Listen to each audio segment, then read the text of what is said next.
Well-wishing chant. The well-wishing chant. May the suffering ones be suffering-free, and may the fear-struck fearless be.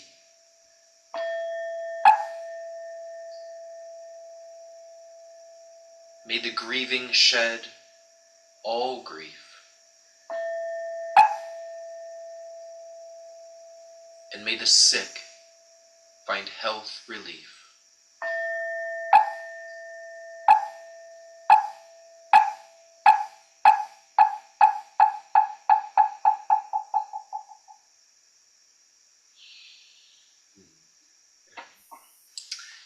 Good morning. I'm Brother River. My monk name in Vietnamese is Tik On Tam. I'm a fully ordained monk under my dear teacher, Tik Tom Min, or how I like to call him, Jeff. The way you pronounce my name in Chinese is Yinxin. The Shi is the same as Tik, which is the first portion of the Buddha's name, Shakya. And it's something we all share, each one of us monastics.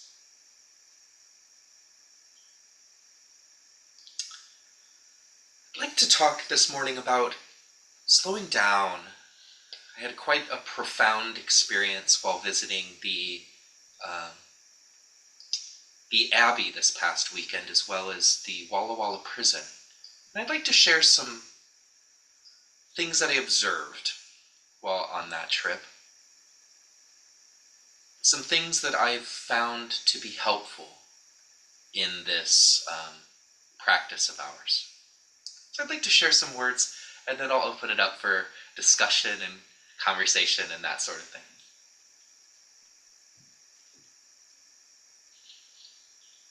I'd like to talk a little bit about the idea of slowing down. What does that mean? I think it means a few different things. I think, from my understanding, slowing down is practicing the art of doing a single thing at a time, as often as possible. Of course, we know, each one of us that practices knows how difficult that is to do one thing with single point in mindfulness. So we also do it while accepting that our mind will probably be in other places. But we try, right?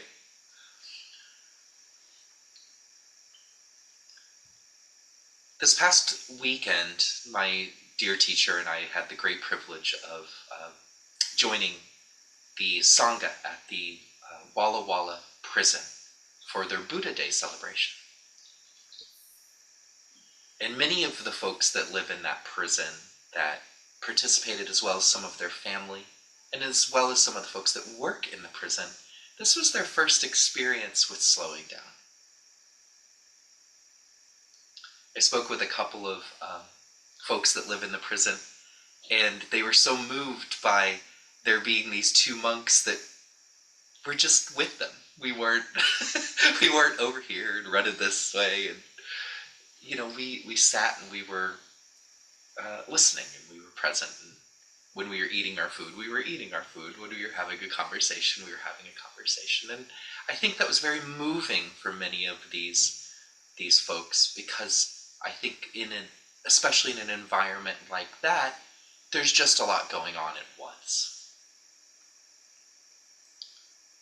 I share that not because I'm special or my teacher is special, but because we are examples. Each one of us, each person in their own little Hollywood square right here is an example. When we go out into the world and we practice, it's very moving for people.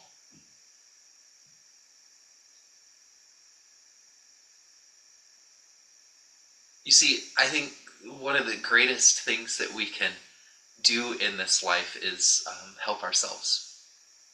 We talked a bit about microaggressions this morning. What a terrific question. And I think that if we can observe this in such a way where we don't get swept away in the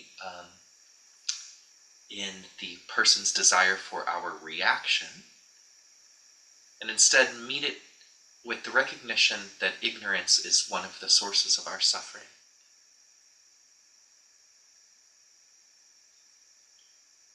We can slow down and not, want to wring their neck. And instead, we could go, okay, that's where this person is. And I'm sorry for that. Maybe they just need a hug. Or maybe I just need to not hang out with them. And it's okay to not want to hang out with someone. I think slowing down also means honoring what's happening at any given moment and allowing it the space that it deserves. So, let's say we have a feeling of worry for someone that we love. This is a terrific moment to practice compassion. That's our body saying that you love this person. It's proof that you are a loving and compassionate being.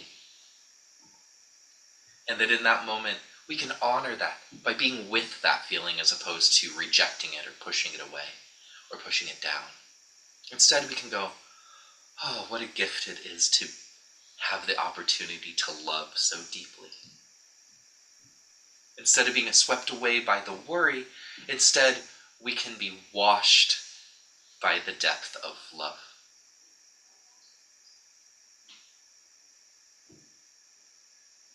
I think slowing down also means celebrating a moment that is fleeting. I had the phenomenal privilege of meeting Reverend Chris for the first time in person on this trip, which was spectacular. Chris, you are such a kind human being, and I deeply appreciate you.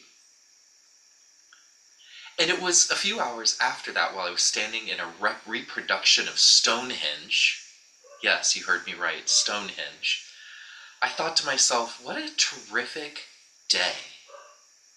That just in 12 hours, I met a friend that I've wanted to spend time with.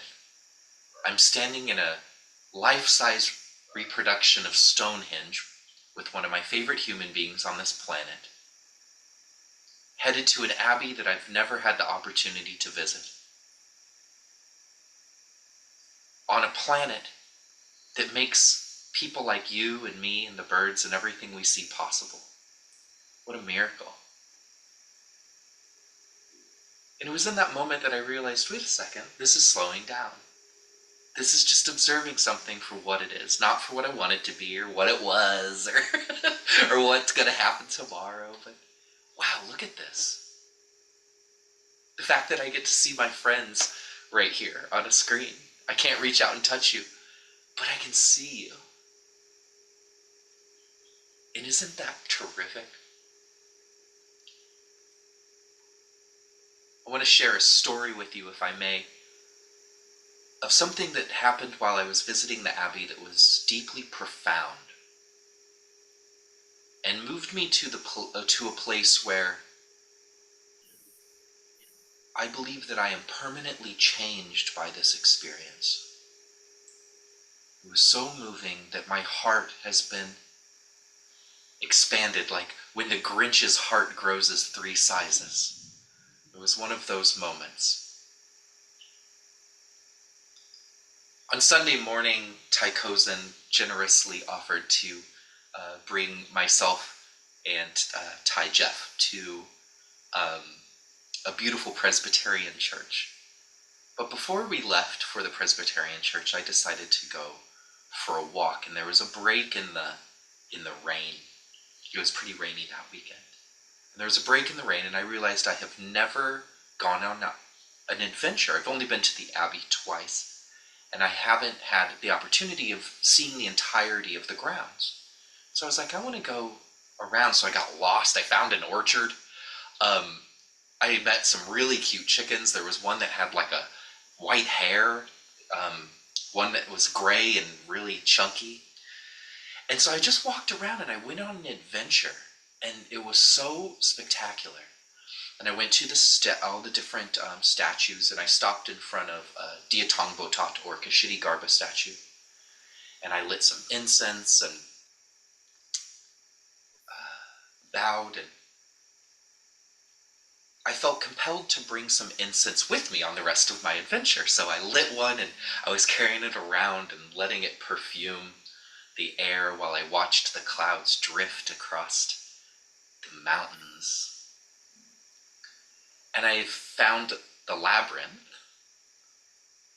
and I decided to do some mindful walking. So I entered the labyrinth, and I was walking and breathing. And as I turned, around one of the turns, I saw a gentleman enter the labyrinth. I had seen him yesterday when Tai Jeff, and I were asked to participate. Well, Tai Kozin was asked to lead a metta practice for a group of people there for therapy. And I had seen this man, but I had never met him officially.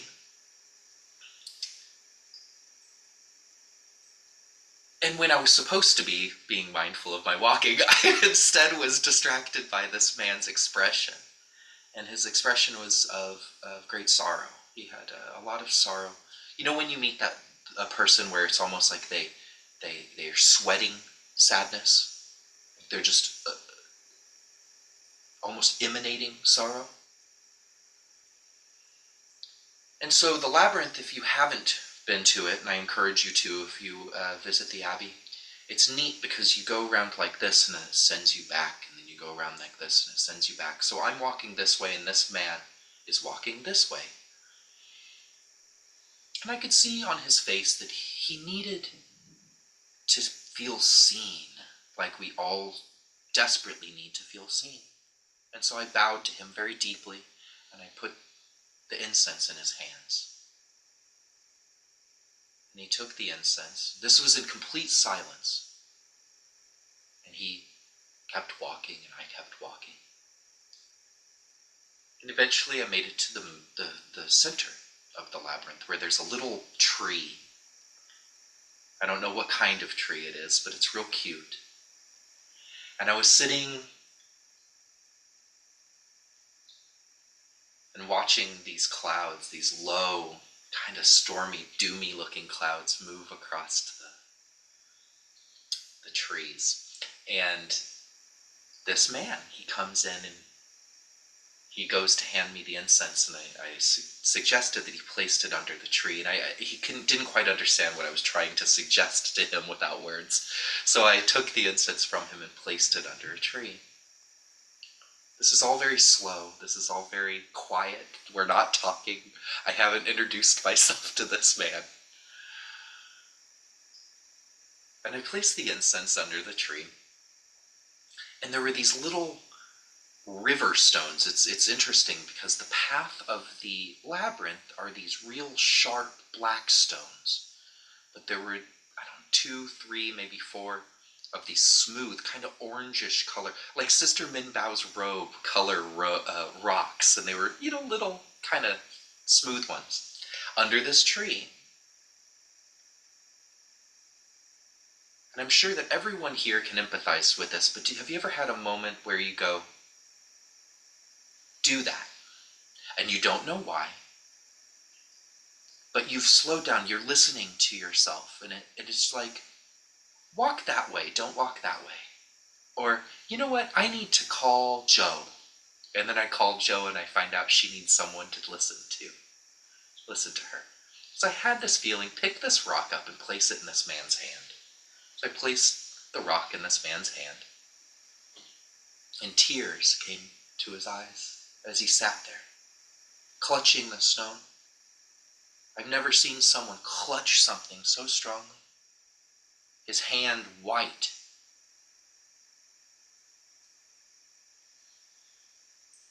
And I sat there with this man.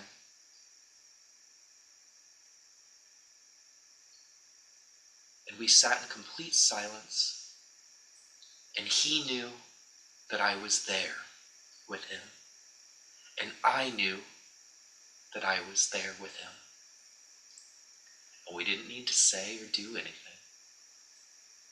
The rock wasn't necessary. The incense wasn't necessary. But because we slowed down, we were able to meet each other where we were in that moment. And this man's hand clutched this rock as if it were a cliff and he was holding on for dear life.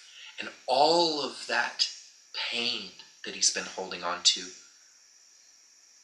I feel like he was able to get it out into that rock.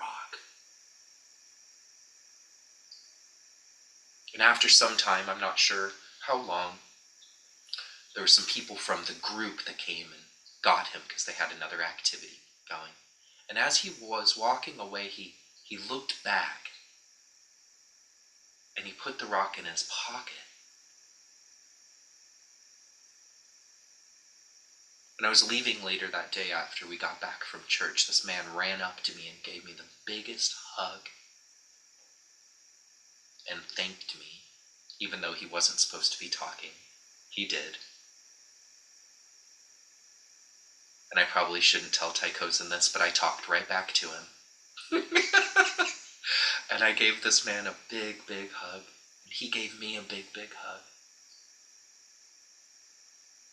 And for a moment, maybe for the first time in this man's entire life, he had someone that was only hugging him.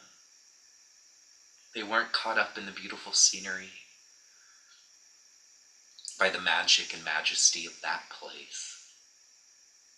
They were caught up in the arms of the man that just needed a hug.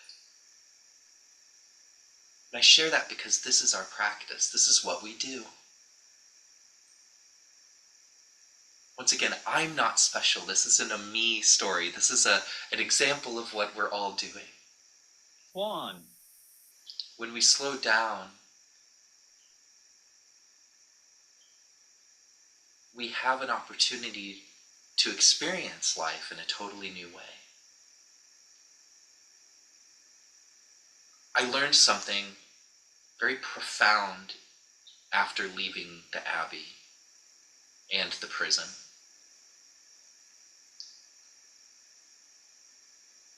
I learned that when we help ourselves, we help every single person we ever encounter.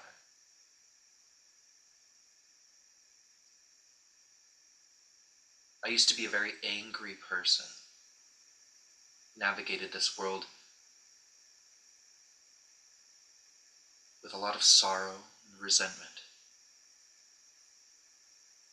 I did the whole drugs and rock and roll thing in my youth, and as fun as that was in my youth, I can now see that the source of it was a very dark, dark source. I share that because we all have an opportunity for rebirth, for transformation.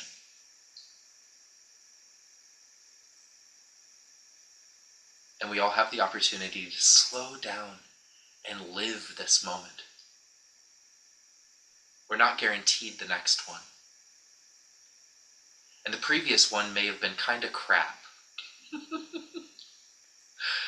But you know what we are guaranteed? Right here. That's it. Right here, in this moment. What a miracle that is. And we can experience the majesty of this moment sitting with our friends in a beautiful place like Mount Adams. We can even experience it in a prison.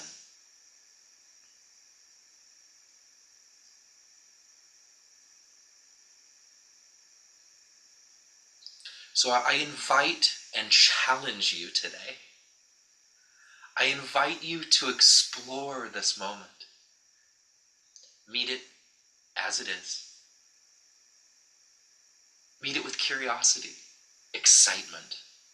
Meet it with the eyes and wonder of a child.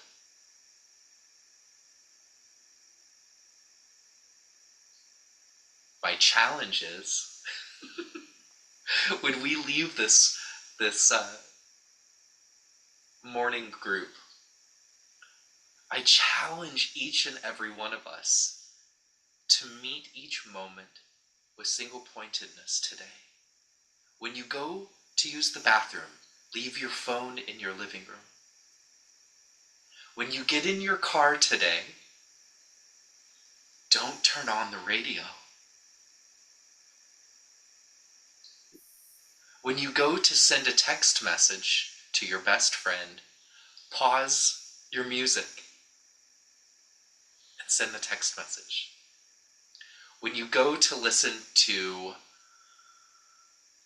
Tina Turner, put her on at full blast. Lay down on your couch or your bed or your floor and only listen to Tina Turner.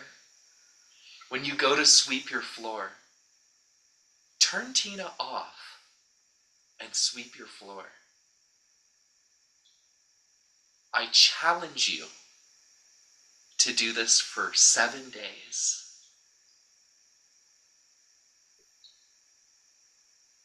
And then, when we meet up next week, I'm curious to see what you learn about yourself. Or this practice. Or maybe you hate it. That's okay too. But I'm curious to hear what you think. Because I, for one, have fallen in love with this practice. One thing at a time. These are my words for this morning. I'd love to open it up for discussion, questions, anything at all. Perspectives. Your voice really matters.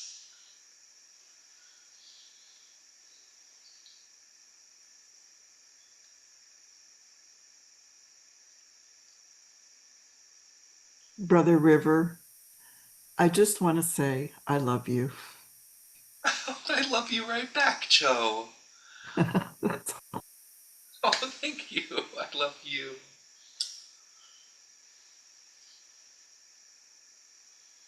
Yes, Patrick. One thing that came to me during your talk, and we'll see if I can know how to word this exactly. You were talking about everyone's need to be seen, and then along with that, I think is like that need to be recognized or understood. And so I was thinking about moments that I've had, or kind of a moment you described in the story of like being out in nature and witnessing everything, kind of being in awe of nature and kind of feeling a part of it. But I also thought about what can be perceived sometimes as like our environment or nature's like, indifference almost, if that makes sense. Like wanting to feel like seen or recognized from everything else as people that we're all, conscious and very complex and emotional and stuff like that. So moments like this with Sangha is very helpful to feel recognized and understood. But I wonder if those words, I guess, like um looking out and seeing nature, but also like wanting to feel seen in that kind of like very intimate personal moment, not seen necessarily directly by another person, if that speaks at all to you or makes sense, or if you have any I guess advice or thoughts about those types of feelings, I guess. That's a beautiful question. Thank you, Patrick. I want you to do me a favor. Patrick, do me a favor. Look down at your hand. Now touch your hand with your other hand. There's nature right there. We don't have to go into the mountains to find nature or to beautiful streams. We don't have to go to the Himalayas or the ocean. It's right here. I think that we have a tendency as human beings to forget we are nature. And when we can see that deeply, I believe that perhaps, Patrick, we're doing just what you're saying. We're validating the truth that I am nature, you are nature. Claudia is nature, everyone is nature. Without her, there is no us. Just like the 5 aggregates in the Heart Sutra that Guanyin speaks to Shariputra. they're all empty, meaning that if I take matter away, there's no consciousness. If I take consciousness away, there's no perception or mental formations, right? So if I take nature away, there's no Chris or Michelle or Tuan. You know what I'm saying? So maybe that seeing ourselves in nature is to use the words of the Venerable Thich Nhat Hanh, is helping us awaken from this illusion of separateness. Is that helpful? Absolutely. Thank you for that wisdom, Brother River. Very appreciate it. You're welcome. Yes, Jill. Thank you, Brother River. I'm going to see if I can articulate this. I think when you're telling the story of this gentleman and not speaking with him, and it links up with what Sister Min Bao was saying about when someone's microaggressing her and she just stands there and looks at them. It's a reminder that our energy in general, it speaks for us and it speaks to us. And that's like the most important part about slowing down, is feeling the energy of what's happening and connecting to that. And I'm just really grateful for both of your reminders for that. Thank you. Thank you, Jill. Yes. Yes, yes, yes. As a matter of fact, I came home and listened to a song by the Velvet Underground, sung by the great German artist Nico, where she says, "I'll be your mirror and reflect who you are." And I think that that's our practice. We're not here to reflect what we want someone to be, but to reflect who they are, and more importantly, to shine like a nice, beautiful mirror. Yes. Thank you for that reminder, Jill. Any other thoughts, perspectives, anything at all? I've been needing to slow down for a very long time. And I've been multitasking for a very long time and finding it harder and harder. So I let go of my caseload. And my doctor said, just focus on your healing. And I've been, this crazy disease has been giving me the chance to do exactly that. And so I'm kind of overwhelmed by how many things are coming together just by my being able to slow down.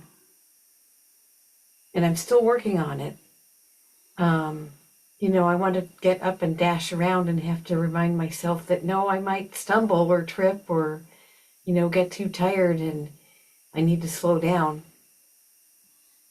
And it's been an absolute miracle that I've been able to, after a career full of multitasking and not being able to slow down and not being able to take care of myself because I get sidetracked and then suddenly lunch is at 3:00 or I forget my diabetes pills or, all that stuff. And so, and I'm grateful. I am kind of addicted to silence a lot, or calm, and I don't find it very often. And so I'm grateful for the Sangha to kind of point me in the right direction, and all the support that I've been getting.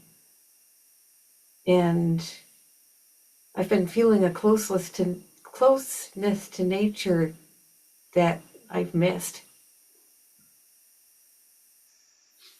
I guess that's my thoughts at the moment. Thank you. Thank you. And Darcy, remember, the Sangha's never far away. We're right here. We're right there with you. Thank you. Any other thoughts before we go into our meditation? Oh, yes. Oh, Mary and then Sister Min Bao. Thank you, Brother River. That's such an important concept of slowing down. what really came to my mind is the three doors of liberation. Started thinking about aimlessness and how there's nothing to attain. And I really like how Thich Nhat Hanh reflects on, like, does a rose have to do anything? It just needs to be a rose. And then looking outside, I'm thinking, does the rain have to do anything? I go, there's no rainer, there's no doer. The rain just needs to be the rain. And then when I think about myself, I'm like, well, with the essence of form is emptiness. There is no doer. So there's no doing. It's like, I guess, I don't know, mental formation or something. But I just need to remind myself there is nothing to attain, just to be. That's so I appreciate the talk. It reminded me of that. Thank you. Thank you. Yes, yes, yes. Well, my thoughts were with, like you beautifully illustrated, it's a gift. You're doing this with another person in the moment. It's a gift for them, and it's a precious gift. And I'm sure you've noticed, like you also even mentioned, in an institution, everything is going so fast. They're understaffed, the staff is stressed, and there's nobody that can take the time to just randomly stop and listen to somebody who needs to talk. And I work in an environment like that with people with mental illnesses, and the staff care about them and love them, but they have three other people they're in charge of, and they're administering meds to this one and trying to get this one to the grocery store, and they just don't have time to stop and look at someone with severe OCD who needs to tell you the story 15 times before they feel comfortable. And you can just sit there and just be there in that space with them. And it's the first time I'm just the interpreter on site. I'm not a staff or a therapist or anything. But when I have the time, if my client's sleeping or something, and one of the others catch me outside and they just start talking to me because they think I'm staff, I will stop and just listen until they're done. And it may take 10 minutes, you know?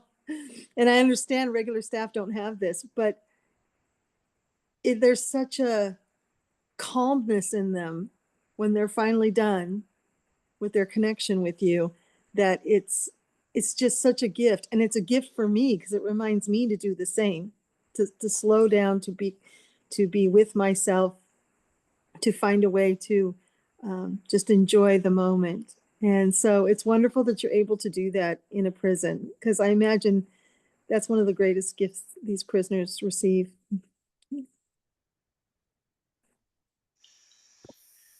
Thank you, sister. And what a gift it is to see you. I hope you know how your presence is always here. I think about you often, my friend. So good to see you. Good to see you. Thank you so much, everyone, for your beautiful words, your stunning wisdoms, and incredible contributions. Let's be with our mind. Let's do as the Venerable Bodhidharma once said, let's point to our mind. So let's do single-pointed meditation. I'd like for you to place your hand on your belly. I learned this from Tai Kozen. And feel how your belly rises and falls when you breathe. If your shoulders are going up and down, that means you're breathing with your chest. Instead, we want the belly to rise and fall. This is very calming. If you've ever watched a baby lying down breathing, their little bellies go up and down. This is what we're doing.